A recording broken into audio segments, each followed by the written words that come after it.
Capage TV. Capage TV. Capage TV. Capage TV.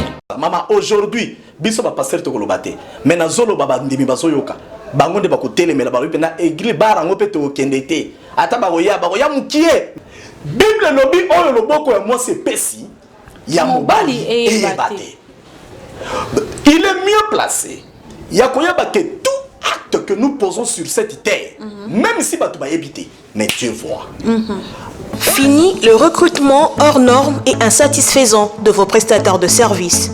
Congolese Progress recrute, forme et met à votre disposition un personnel de qualité spécialisé dans le domaine de votre choix. Assistant, comptable, auditeur, informaticien, jardinier, électricien, menuisier, interprète, agent de sécurité, femme de ménage, femme de chambre, ouvrier journalier, serveur, répétiteur, mécanicien, chauffeur, nounou, constructeur et toute forme de main-d'œuvre. Congolese Progress dispose pour vous également un service impeccable de dératisation, de désinsectification, nettoyage, désinfection et déménagement.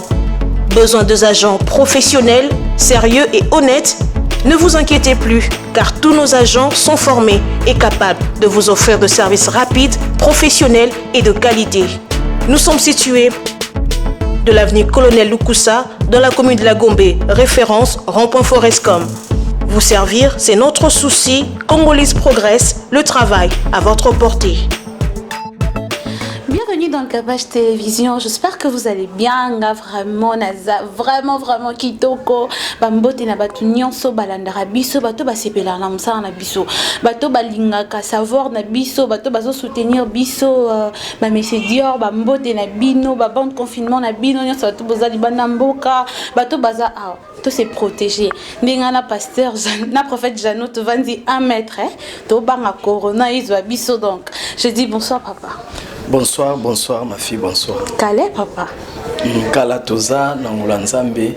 Okima biso bokanisi so dozi corona pas besoin de travailler à chaque jour.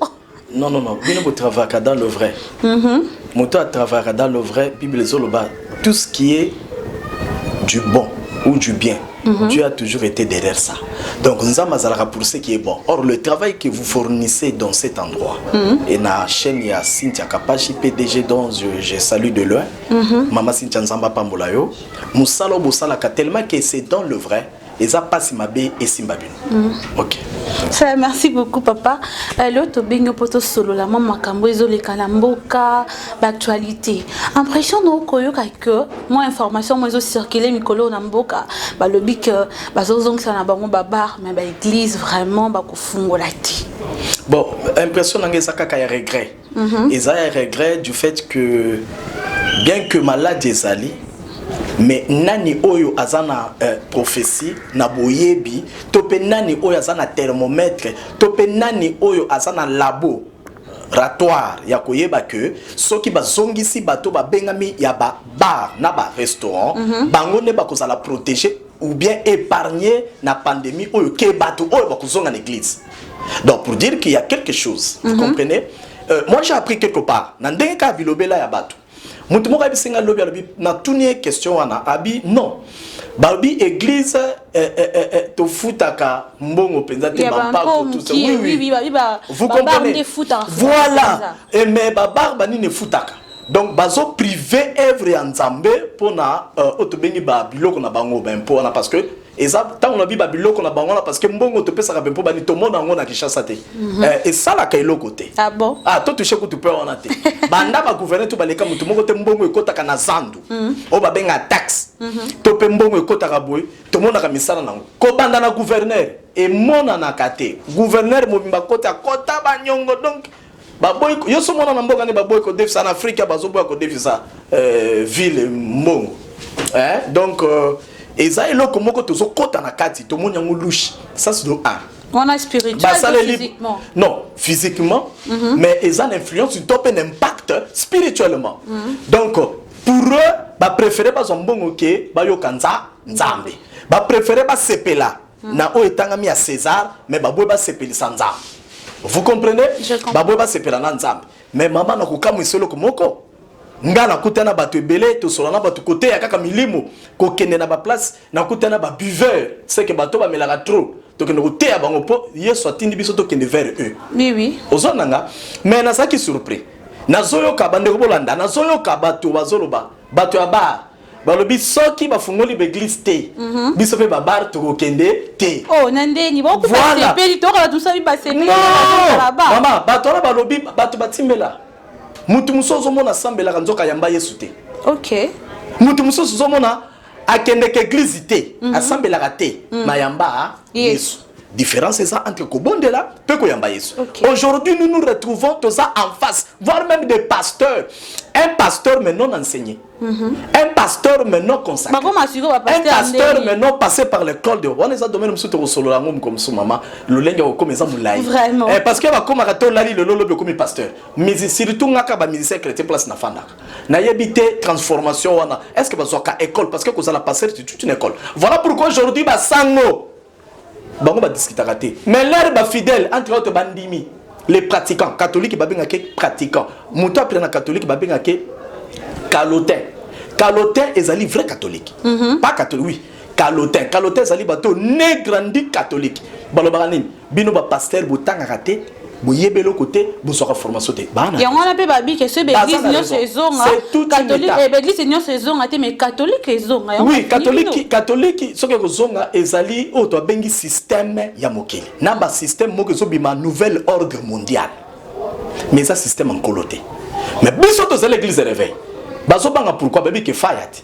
et ana mutu mususu ba lesa e poison ebele ti akufa kina poni ayembaka kitisa mutu ezikisa misala satana wapi na mboka na famille wapi na mboka or lokola se muto nkola yebaki feu pauvre ale moloto OK lokola sa muto nkola yebaki libondeli na ya kitisa mutu ezaki impact petango ezokita ezotumba misala ténèbre ba autorité misala ténèbre ya bato ba détruire peuple donc na songi lisusu pona koloba boye mama na question na yo bandimi bango moko bato bakendeke na bar balobi pasteur Jano tolingi église songa pour ceux qui na beti mbenda na sidisi na ke kolukelo nyanani ya nkolo parce que c'est Dieu qui nous protège. Écoutez maman, ne minimise pas les gens qui boivent. Oui. Nous les encourageons pas, mais nous les prêchons la parole. Mutako simba bango ce n'est que le Saint-Esprit.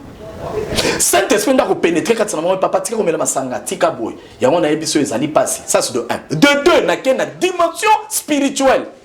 Muto ezobo ya kofungolisa ba église na dimension spirituelle c'est que bato na ba misala mabe. OK non on a deux volets OK non on a bon mot OK non très bien OK donc c'est un peu ça donc muto ezo telemela ba église ba yebi misala oh église ezo sala mama aujourd'hui biso ba pasteur to kolobate mais na zolo baba ndimi bazoyoka bango nde bakotelemela ba na église barango pe to kendete ata baroya mukie mais bo fungolisa biso nini église ce qui ville ya Kinshasa telema isimbama et à cause de ma prière ya bato c'est un peu ça prophète Jano na moni na comme banga yo au moins il y a un mètre au ezalo un mètre ko la te mais je me rappelle une fois loba que au pesa prophétie mon pour na maramboka le bikala mingi te bato ebele ya gouvernement ba ndokufa et puis le pasteur Roger Bakapa le bakango tala skonde batu ba kufa na kati ya gouvernement ça kana nzambe kapo bakangi ba église ou comment non bon ezali kambo kana na nzambe te biso tozo pesa précision te kaka gouvernement ko kufa te mais tozo pesa précision na mutu nyonso to nzambe pesi occasion ya kokamba entité moko na mboka portion ya autorité moko na mboka quelconque ata chef de quartier est-ce que ça na mama ata chef de rue mais oyo a nyokoli peuple o zo tamo ba nzambe te bakolia na bango bakobomba na bango et ça prophétie ya ta nzambe problème est par rapport mais problème est sur le canal RDC c'est le temps de Dieu les gens doivent ouvrir les yeux matoya batu fait fungwa batu ba même na buzo baté na ba sentiment humain mais qu'ils sachent au moins une chose que la main de l'Éternel est ce qui tient à RDC. Maman Bogomona ba obiso ba kinoto baka spectacle obomona. Spectacle ya ko sakanate. Boko mona makambo nzamba ko sala. Boko comprendre que muta ko sala makambo nzo le kabo eza nzambe. Pour te dire quoi, ce qui arrive aujourd'hui. Et puis tu vas continuer koloba. On appelle ça prophétie mibale. On dit toloba makambo zoya. Toloba makambo zoleka. Bango na ko sala batu boy biso na prière. Biso na mabondeli tozo kanzam. Peut-être so bonde la ponkola libérer mboka. Vraiment. Apesa kimena ba congolais. Prophète Jano, face à ces problèmes, au deux hommes l'ondé balobi ke babar et ko funga ma église zo ngates ko attitude ya corps du Christ. Et ko kozala ndenge nini face ya ba kondi ya mboka soit face à na gouvernement. Vraie attitude ya ba pasteur ezali to kende kuna ko localité fungola te on n'a pas ce temps. Vraie attitude à ma pasteur ezali kokota mabondeli nkola confondre bango to pas toucher bango moko ba mama ba ozanga kimé na niveau moko ba misu vraie attitude ezali to bondela bango mo ba fungola na malembe et ana ndeko moka lobaka lobi soki ba yibi bible ko banga noter po bisika muto ake na bible était aye muto azoso ba décision ya bobo pour l'église nzambe moko akokutana na voilà. Message ni okopesa na ba corps du Christ nyonso bazolanda biso message ni ko passer ba na moment oyo ya makambo ezoleka leka na mboka na biso apo message ezaka moko toko ba ko prier to frapper dur pour ko la osa penza na se to frapper dur pour nzamba zo sala et simba ko la zo sala kande to yokana kinae to frapper dur. Merci beaucoup Papa Jano. To kitino en affaire ya évêque Mukuna. Tout le monde a qui ba vidéo circula qui tout le monde a inde ba kanga qui comme il a dit l'autre fois que non il a été empoisonné ba qui ko forcé porte il y a cellule naé à prison mais apparemment ndeti vraiment makamongo ba tout ba pasteur mususu bosa ko aider ndeko na binoté to ko aider ndeko na nini to ko aider ndeko kaka na kokuta na pe ko ba na ko solola non to ça na hiérarchie.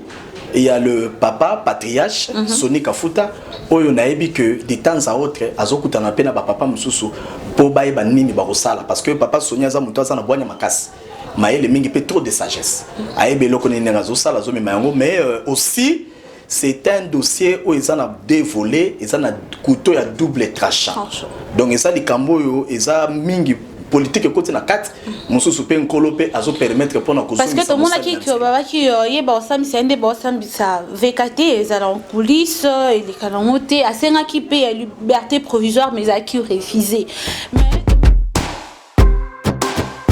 Vous aimez les grandes marques, des vêtements haute couture, chaussures, sacs et autres accessoires haut de gamme, une seule adresse, Ifrata Mode. Chez nous, vous trouverez des produits de qualité au meilleur prix.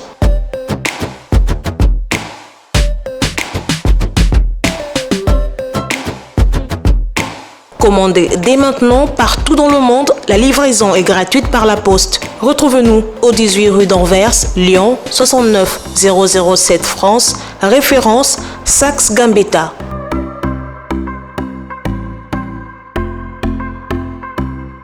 Ifrata Mode, Dadi le Congo.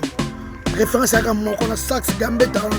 Ou bien quand on a 0033 75 38 65 65 3 na souka. Vous avez la boutique de Frata, pas bien mon bail. Toi, bien moi aussi. Vous avez la robe d'achat. Boutique de Frata.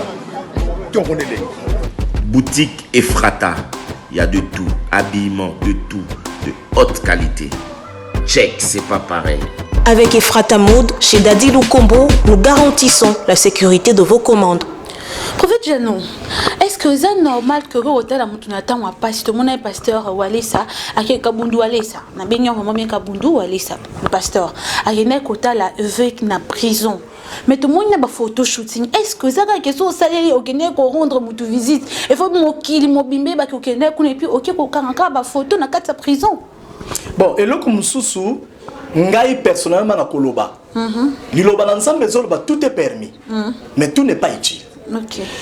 Et ça na makammi balé. Utile peut-être et ça utile parce que batu misusu baloba trop. Surtout les Congolais. Ils aiment beaucoup parler. Bolinga na raté, botala na raté. Alors à ça on a nenga mabete, mais pas batu on a réellement que les hommes de Dieu. Voilà. Bah c'est visitaka, bataranaka. Ça c'est nanya liboso. Yami balé et koki kozala que bazotinda azo sala yango. Yami bala zo sala yango pona kotinda pe bande ko misusu. Ba kende ko sala nini? Botala. Voilà. Yami satu la nanga malamu. Yami satu na koloba boy. Ce n'est pas aussi utile, surtout yango les opprimés, que ça la photo shooting et tout. Pourquoi? parce que bah acte tous opposés, surtout lui en tant qu'homme de Dieu. Vraiment. Il est mieux placé. Oui. Ya koyeba que Bible lobi oyo loboko ya moi c'est pesi ya mobali et yebate. Il est mieux placé. Ya koyeba que tout acte que nous posons sur cette terre, même si batu ba yebite, mais Dieu voit. Oyo ça bosenge ezali nkola mona sala na kuku. Le Saint-Esprit convaincra les cœurs des gens. Oui. Bakolobaki muto aposa ki ata bien. Ata un jour de koleka kata na journal. Bato ba mona na journal. Pour ba journaliste c'est pas ça na bango. Oui. Tout ça na pour nous. Donc c'est un peu ça tant le boko sali oye bate et puis to sala ngo pona lokumu na nza. Ozona na mama. Oui, papa. Donc c'est un peu ça pona ngai prophète Jano. Na mon important c'était ya kolekisa ngo na TV na média. Pona nga Jano na okende na poser acte na zoki na ndako. Mais nzambo ya mona kana kuku. Oye sa ya kuku azomona. Ola mutu to sala ka awana se. Et nzambe wana ndako futa biso. Question de papa Jano. Est-ce qu'un homme de Dieu a kotambola na arme? Bon, ce que tout dit bongo c'est par rapport à peut-être au yoka qui moussel moko nzamba zotambola na arme. Oui, parce que to yoka ki kaka batu baloba ki non évêque atambola na arme yango na tunyo mutu na wana. Bon, nazo répondre à la question. Est-ce que c'est normal? C'est possible moussana nzambe atambola na arme? Je dirais non. Impossible. Parce que muto asakati ya moussana nzambe, même pas un homme de Dieu, tout chrétien. Oya asakati nae, il est plus qu'une arme. OK. Ça c'est ma première réponse. Non, spiritualité.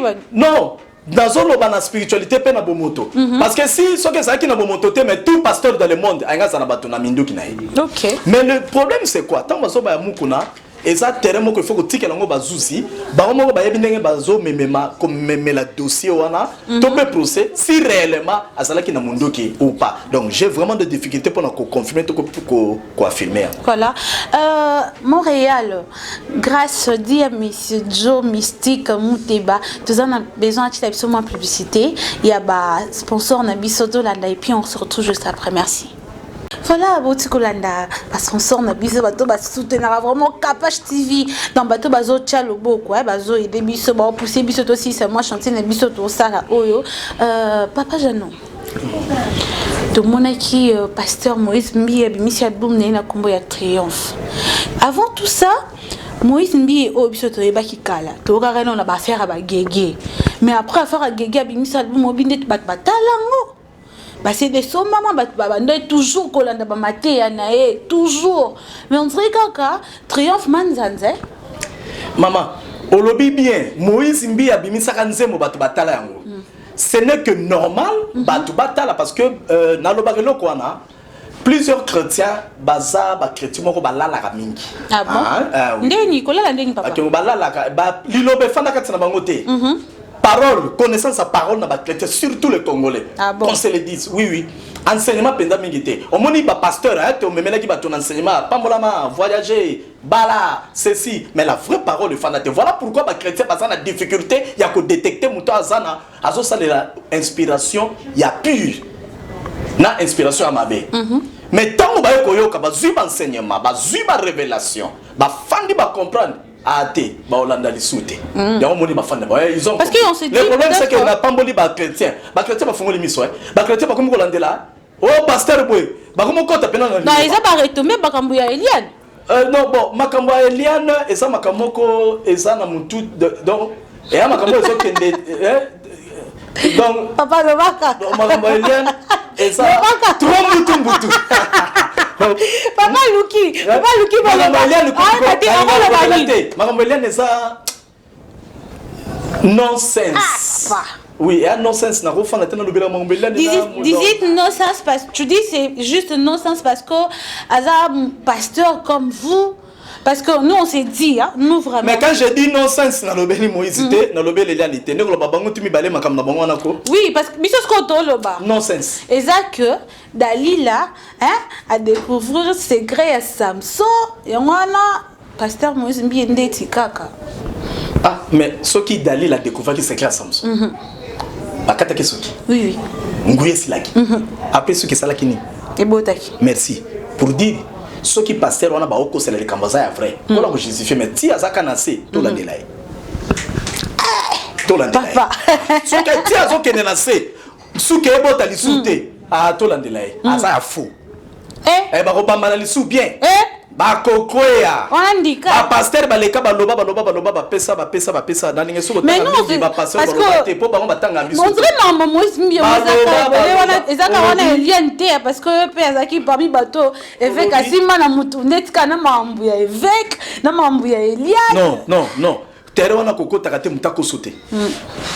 Ozola nanga? Ah bon? Ben oui. Ben évêque mutako sa mabe pasteur. Azobela, azana fièvre. Mais oyele mutu pas azobela tchelo boko mutu na biki. Abiki mais ezaka na chèvre. Wana domaine eza c'est ça. Mystique. Mama nkolo. Wana mama nkolo. So il faut enseignement. Ba yaka nango ki budukite de ba passer muso ba le trop de critiques. Mais mama nzambe eza bonkolo ya la kati. Ya mama révélation. O prier pour na mutu abiki mais yo na minute on okufi.